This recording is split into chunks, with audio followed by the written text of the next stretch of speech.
Following the funeral of my father, a prominent shareholder, tensions arose during the inheritance discussion when my brother-in-law abruptly interjected. He boldly asserted that both the stocks and the substantial $5 million inheritance should be awarded to my wife, the eldest daughter. This surprising claim left my sister and brother-in-law ecstatic, eagerly anticipating their financial gain. However, the lawyer, interrupting their excitement, sternly informed them that Kelly had no rightful claim to the inheritance. Let me provide some context about my life. I am John Watson, a 42-year-old sales worker with a wife and 2 children. My father, at the age of 78, remained actively involved in a certain company until his sudden demise. My older sister Kelly, considerably older than me, had always been a source of trouble for our parents due to her problematic behavior. Despite reaching middle age, she continued to live without a stable job, acting as she pleased. I had long harbored a dislike for her and maintained my distance. The source of our current predicament began when Kelly turned 50 and introduced a man named Chris Adams as her fiancé. Despite his youthful appearance, Chris's indolent demeanor and unsavory ties raised doubts. Kelly, shamelessly demanding money from our father for the wedding, spent it quickly and requested more, causing our father considerable distress. Her justification: "It will all be mine in the future anyway, so what's the harm?"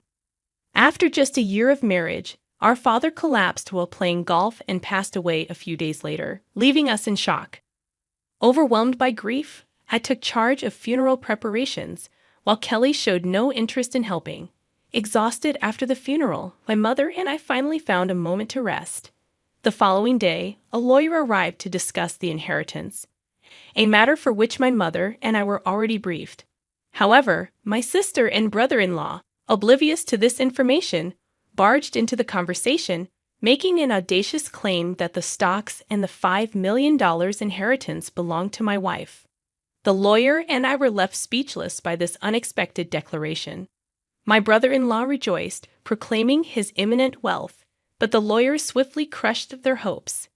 Kelly, it turned out, had no biological relation to the late Mr. Watson. Shocked and perplexed, my sister confronted our mother, who admitted that Kelly was the child of her previous husband. My sister, who had teased me about being the favorite child since childhood, now wore an incredulous expression as the truth unfolded before her. However, my brother-in-law, insistent on Kelly's potential adoption rights, raised his voice, prompting her to affirm his claim. Our mother, however, shook her head, denying any legal adoption. The disbelief in my sister's eyes deepened as she protested the impossibility, asserting her status as the eldest daughter, a title even our late father had acknowledged. Furious and determined, she directed her glare at me, refusing to let me monopolize the inheritance. In irritation, I retorted, pointing out the substantial sums our father had spent on her behalf. My sister, undeterred, vehemently declared her entitlement, asserting her rights as his daughter. Her brother-in-law chimed in, supporting her protest and justifying the expenses as normal for a daughter. Sighing involuntarily, I clarified that ordinary expenditures would be acceptable, but my sister had utilized our father's funds to settle debts and legal troubles. At this juncture, the lawyer, who had remained silent, proposed revealing the contents of our father's will, an idea my sister initially resisted. However, faced with the undeniable importance of the matter, she reluctantly agreed to listen. The lawyer disclosed the will, explicitly stating that the inheritance was designated for me and her mother. It also revealed our father's initial intention to adopt my sister, only to be discouraged by her ill treatment towards me and her escalating reckless spending as she aged. Realizing she had no claim to the inheritance, my sister was stunned, expressing frustration and disbelief. In contrast, my brother-in-law, revealing his true colors, accused my sister of deceiving him, demanding she not return until she acquired wealth. He stormed out of the room, leaving my sister with a red face, glaring at us. She turned her anger towards our mother, questioning why she hadn't arranged for her adoption, deeming it unfair that only I received the inheritance. In response, I explained that fairness required consideration for her actions and financial irresponsibility. In a fit of despair, my sister, disheveled and sobbing, declared the situation unfair and terrible, leaving me taken aback by her alarming appearance. The lawyer, seemingly unfazed by the emotional turmoil, appeared accustomed to such scenes. When my sister questioned the reason behind my exclusive inheritance, I calmly explained, "Because I'm Dad's son." This response triggered an enraged reaction from my sister, who lunged at me, eyes widened in anger. In that moment, she expressed a sentiment that it would have been better if I had never existed. Deep down, I acknowledged that even if I hadn't been born, my father would likely have made the same decision considering my sister's behavior. Before I could respond, the lawyer intervened gently, warning my sister that her actions could escalate to a police matter. Flinching at the mention of the police, possibly due to her past shoplifting incidents, my sister, with a click of her tongue, left the room when our mother called her with tears in her eyes. Half a year passed, and the inheritance procedures were successfully completed without any issues. Despite some initial grumbling from my sister and brother-in-law, the lawyer's efficient handling prevented them from interfering. My mother, out of kindness, gave some money to my sister, a gesture I refrained from commenting on. However, what truly upset me was that they vanished with the money, displaying a blatant gold-digging attitude that disgusted our relatives who were aware of the situation. One day, I went out to eat with my mother, wife, and daughter. My mother, who had been somewhat withdrawn since my father's passing, appeared brighter in the company of her adorable granddaughter. My wife suggested that my mother move in with us, but I reminded her of the potential visits from my sister, who often came by to beg for money. Understanding my mother's hesitation, given the biological connection with my sister, I asked her to consider the idea and drove towards the family home to drop her off. Upon arriving at the supposedly empty house, we noticed lights on, despite it not being the time for the helper to be present. Suspecting my sister's return, I parked the car in the garage and suggested we stop by for a cup of coffee. As we approached the entrance, a car suddenly drove towards us, prompting me to instinctively shield my wife and daughter. Though the car grazed me, I was thrown against a nearby flower bed, feeling the impact on my body. The car came to a halt after hitting the garage entrance. In the midst of chaos, with my wife and daughter rushing to help me, we've learned that the driver was none other than Chris Adams, my brother-in-law. He claimed to the police that he mistook the accelerator for the brake, a story I found dubious. Later, I discovered that my mother and sister had come to the hospital. As our mother left the room to arrange flowers, my sister, with a cold look, expressed disappointment, remarking on my unexpected resilience. In that moment, I couldn't help but think that if I had been seriously injured, my mother would have inherited everything, a prospect that seemed to disappoint my sister. While speaking with a smirk, I revealed to my sister that my mother had decided to renounce her inheritance, asking me to pass it on to my wife and kids. This revelation surprised and baffled my sister, who found it incomprehensible that someone would willingly refuse what they could receive. To add to her shock, I explained that I had already made a will, following our father's example. This meant that, unfortunately, my share wouldn't go to our mom anymore. Unable to accept this, my sister trembled and shook as she pleaded for at least a portion of the $5 million inheritance. Firmly refusing her request, her face contorted into a demonic expression as she grabbed my collar. In an unusual and possibly deranged voice, she continued screaming, driven mad by her insatiable greed. In that moment, I couldn't help but reflect on how her avarice had disappointed our late father.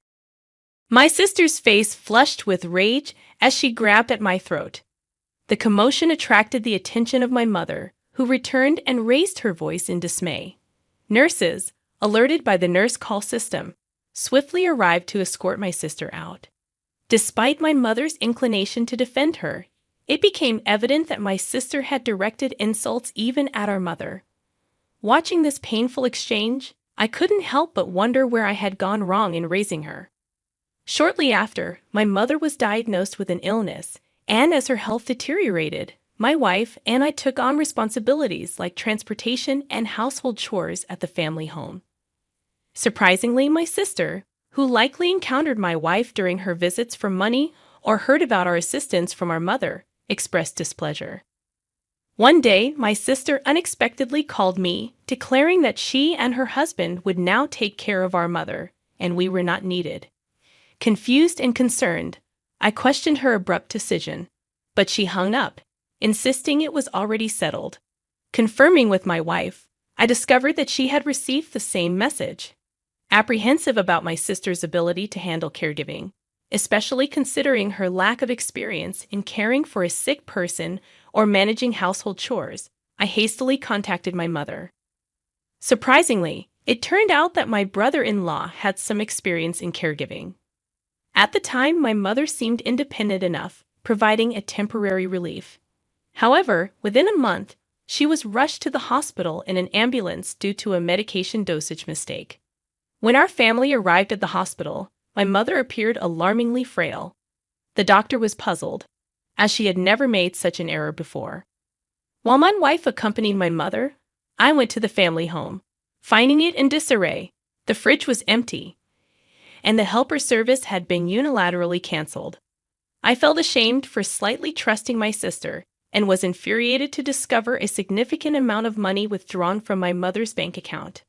Although the bank card and PIN were safe, fortunately, the account containing the inheritance was secure in a safe deposit box. However, almost all the money earmarked for living expenses had vanished. Taking necessary items for my mother's hospital stay along with her bank card, I returned to explain the situation. My mother seemed unaware of the bank card issue, but when I inquired about the medication mistake, she looked gloomy and revealed that it was prepared by my brother-in-law. Concerned about her well-being, I suggested that she live with us. Despite my intentions, her health worsened, possibly weakened by the incident with my sister. Ultimately, she never recovered and passed away, following my father's fate. When I returned to the family home to prepare for the funeral, I discovered that all valuables were missing, presumably taken by my sister and brother-in-law in their desperation for money. Standing in the empty house, I was stunned and overwhelmed with intense anger, vowing to make them pay for their actions. After my mother's funeral, my sister and I were scheduled to meet with the lawyer, presumably to discuss the inheritance. My sister confidently declared that the inheritance from Mom belonged to her, asserting her status as the daughter. I couldn't help but burst into laughter at her assumption, sensing her misunderstanding. When the lawyer revealed the will, my sister's face drained of color as she discovered that she wasn't set to inherit anything. My brother-in-law lashed out, questioning the lawyer's statement, but received the same response. Frustrated and angered, my brother-in-law swept things off the table, demanding the inheritance. Accusing him of attempting to harm my mom, he vehemently denied any involvement. However, I pointed out the unusual medication mistake, which left him annoyed and dismissive. My sister, spiraling into desperation, claimed she couldn't pay for her apartment and accused me of causing her insanity. To my shock, it seemed that instead of rushing over after hearing of our mother's death, my sister had been counting on the inheritance to cover her expenses. The lawyer explained the compulsory portion of the inheritance, but revealed that after accounting for the money my sister had withdrawn in items she sold, the remaining amount was almost zero. Dissatisfied, my sister scratched her head in frustration. Unbeknownst to my sister and my mother, most of the estate had been gifted to my daughters during her lifetime, leaving only a small amount available for inheritance. My sister, who had never experienced the hardships of work, seemed dissatisfied and muttered to herself. Expressing my hatred for her ungrateful behavior, I shouted at my sister, calling her a wretch. My sister, now facing financial troubles, couldn't provide receipts for the living costs she claimed to have covered for our mom. When I asked for detailed expenses, she turned pale and stammered, unable to produce any evidence. My brother-in-law tried to coax me into helping her, but I refused despite his persistence. Annoyed and frustrated, my brother-in-law lamented that if things had gone smoothly, My sister would have received the entire inheritance. Intrigued, I pressed him for more information, and he inadvertently revealed that he was supposed to get a new car but received barely enough for repairs. The lawyer, holding a recorder, smiled and informed them that the meeting was recorded, catching my brother-in-law off guard. Facing charges for the accident and other past misdemeanors, my brother-in-law would be under police care for a while. My sister, as an accomplice, faced a lesser sentence. Unable to pay for her apartment, she resorted to begging for money from relatives, only to be turned down by everyone. Meanwhile, I continued to work hard without relying on inheritance, finding pleasure in the anticipation of stock dividends.